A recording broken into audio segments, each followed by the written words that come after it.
അപ്പോൾ കഴിച്ച് ആരുക്കുണ്ടെ വിളിക്കാൻ സമയമായിട്ടുണ്ട് കേട്ടോ. അപ്പോൾ അതിന് മുമ്പ് ഞാൻ കപ്പ വേവിച്ചതും അതുപോലെ തന്നെ അച്ചാറും കൂട്ടി കഴിക്കുകയാണ്. അപ്പോൾ മുളകും കൂടെ കടിക്കുമ്പോൾ നല്ല ടേസ്റ്റ് ഉണ്ട് കേട്ടോ.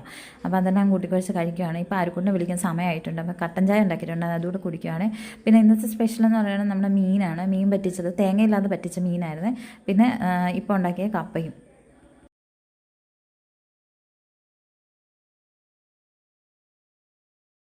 അപ്പോൾ ആരുക്കുട്ടൻ വൈകിട്ട് 4 മണിക്കല്ലേ വരുന്നത്. അപ്പോൾ വിളിക്കാൻ പോകണം. അതിന് മുമ്പ് 2 ദോശ ഇട്ടിട്ട് പോകാമെന്ന് വിചാരിച്ചു. അങ്ങനെ ദേ നെയ്യ് തൂത്തിട്ടാണ് കേട്ടോ ദോശ ഇടുന്നത്. നെയ്യ് തൂത്താൽ തന്നെ ഭയങ്കര ടേസ്റ്റ് ആയിരിക്കും. അപ്പോൾ ഇതിൻ്റെ കൂടെ പ്രത്യേകിച്ച് കറികളിൻ്റെ ചമ്മന്തിയൊന്നും ആവശ്യമില്ല. എന്നാലും രാവിലെ അരച്ച ചമ്മന്തി ഇരിപ്പുണ്ട്, അത് അവന് ഇഷ്ടമാണ്. ചമ്മന്തിയും ദോശയാണ് കൂടുതൽ ഇഷ്ടം കേട്ടോ.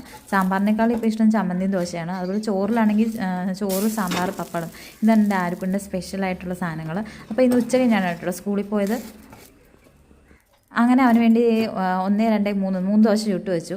അപ്പോഴത്തേക്കും അവൻ സ്കൂളിൽ നിന്ന് വന്നു കേട്ടോ. ഞാൻ വിളിക്കാൻ പോയിട്ടുണ്ടായിരുന്നു. അങ്ങനെ വന്നു, അവന് ഷൂ ഒക്കെ അഴിച്ചു.